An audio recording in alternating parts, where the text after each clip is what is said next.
Tariff का मामला सदर ट्रंप के लिए एक फंदा साबित हो रहा है। ये अलग बात है कि कुछ लोग अभी ये कहेंगे नहीं जी ये कोई चाल है, ट्रंप आने वाले दिनों में सूरत हाल पर काबू पा लेंगे।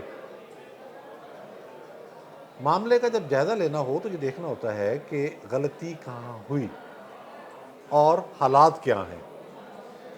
ग्राउंड रियलिटीज़ को जब जब नज़रअंदाज किया जाएगा, उसका जो नताइज होंगे यकीनी तौर पर वो मतलूबा नहीं होंगे बल्कि काउंटर प्रोडक्टिव होंगे। अमेरिका एक दफ़ा फिर पूरी दुनिया की मईशत को कंट्रोल करना चाह रहा है और ये चाहता है कि मैन्युफैक्चरिंग सेक्टर भी सारे का सारा अमेरिका के अंदर आ जाए। Is it possible? भाई पॉसिबल नहीं है।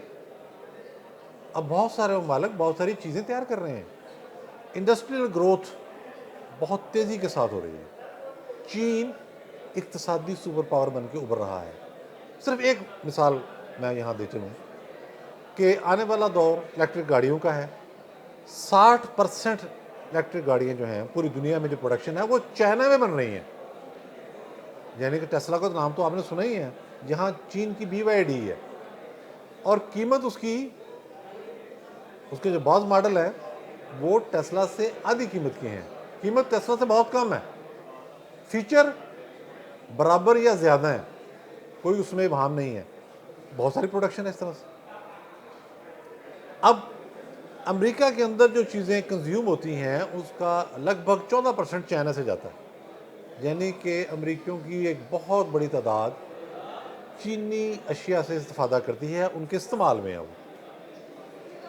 ट्रंप ने जब ये टैरिफ वार शुरू की तो ये सोचा शायद दुनिया डर जाएगी, दुनिया घबराएगी, लेकिन हमने देखा छोटे छोटे मुल्क मुकाबले पर आ गए।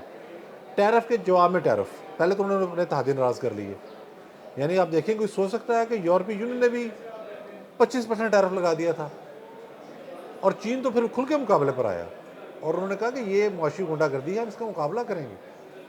उसने एक एक स्टेप के ऊपर जिस तरह से जो कुछ प्रेसिडेंट ट्रंप ने किया, चीन की तरफ से फौरी जवाब आता रहा। वो टैरिफ ज़ाहिर अब 100% भी ज़्यादा टैरिफ कर दिया ट्रंप साहब ने, तो चीन उसका जवाब देने के लिए तैयार है। वो कहते हैं हम तो किसी भी एक्सटेंट तक जाएंगे। अब अमेरिका को ये कहना पड़ गया है कि चीन को हमसे मुज़ाकरात करना चाहिए। देखते हैं कि आने वाले दिनों में ये सूरत किस तरफ जाएगी, लेकिन ये मामला चीन तक महदूद नहीं है जी। इंडिया का भी इसमें जिक्र है, इसमें जापान का मामला भी है, इसमें पूरे यूरोप का मामला भी है, इसमें दूसरे जो मुल्क है जहाँ संधि तरक्की हो रही है सारे के सारे, कोरिया, उसका मामला भी है। कहाँ तक जाएंगे आप? इसका जो असर है अल्टीमेट वो पड़ेगा जाके आम अमरीकी शहरी पर, महंगाई उसके लिए होगी। ये जो कुछ हुआ पिछले दिनों जिसके नतीजे में स्टॉक एक्सचेंज में उथल पुथल हुई, उसमें आपने एक चीज़ नोट की है कि जो लोग ट्रंप के करीब थे, अमेरिका के बड़े बड़े कारोबारी लोग, जो यकीनन तौर पर दुनिया के भी बड़े कारोबारी लोग थे, उनको अरबों डॉलर का नुकसान हुआ। एलॉन मस्क की ट्रंप कैबिनेट से वापसी, इसको आप किसी तौर पर ही कोई आम वाकया या कोई मामूल की सरगर्मी के तौर पर नहीं लेंगे कि एक बंदा आया था, वजीर और चला गया। भाई ये नाकामी है। एलॉन मस्क दूसरे मानों में ट्रंप का दिमाग नहीं था तो राइट हैंड जरूर था, लेकिन वो नहीं चल सका। उसने भी रुख्सत चाहिए और ट्रंप ने भी इसी मदद समझी कि मैं रुख्सत कर दूं, तो इन लोगों को भी नुकसान हुआ, आम शहरों को भी नुकसान हुआ। और मैं आपको एक बात बता चलूँ, किसी भी मुल्क में ख़ास तौर पर जहाँ इंडस्ट्रियलाइजेशन बहुत ज़्यादा हो रही हो, आप बड़ी मैशियतों को छोड़ दें, छोटी मैशियत भी हो, वहाँ का जो कॉर्पोरेट सेक्टर होता है वो इस तरह के फैसले नहीं करने देता, जिसके नतीजे में गैर यकीनी की फ़ज़ा इतनी हद तक फैल जाए कि हर कारोबार मुतासर होने लगे। ट्रंप के इक़दाम के नतीजे में पूरी दुनिया की स्टॉक एक्सचेंज में उथल पुथल थी, लेकिन उसके साथ साथ ये भी हो रहा था कि अमेरिका के अंदर जो एक गैर यकीनी की फ़ज़ा थी वो गैर मामूली तौर पर बढ़ गई। इससे ट्रंप के अपने वोटर मुतासर होने लगे। उनकी जो पॉपुलैरिटी है वो 43% पे आ गई थी। आपने देखा जो अमेरिका में उनके खिलाफ मुजाहरे हुए, बहुत बड़ी तादाद के अंदर मुजाहरे हुए थे। वो शुरा की जो तादाद थी वो देखने वाली थी। क्यों? कि वो नोट कर रहे हैं कि सदर के इक़दाम का अल्टीमेट नतीजा जो है वो आम अमरीकी की ज़िंदगी को मुतासर करेगा। हमने मुंतखब तो आपको इसलिए किया कि आप हमारे लिए सहूलतें पैदा करें, हमारी ज़िंदगी में आसानियाँ लाएँ, लेकिन आपके जो इक़दाम हैं वो हमारे लिए फंदा बनते जा रहे हैं।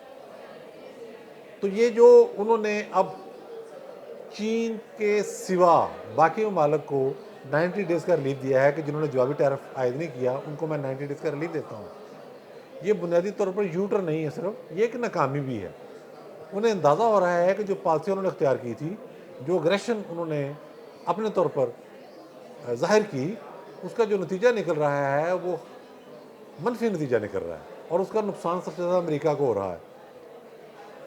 यूरोपीय यूनियन के जो फैसले हैं वो अपनी जगह, सिर्फ जर्मनी को आप देख लें।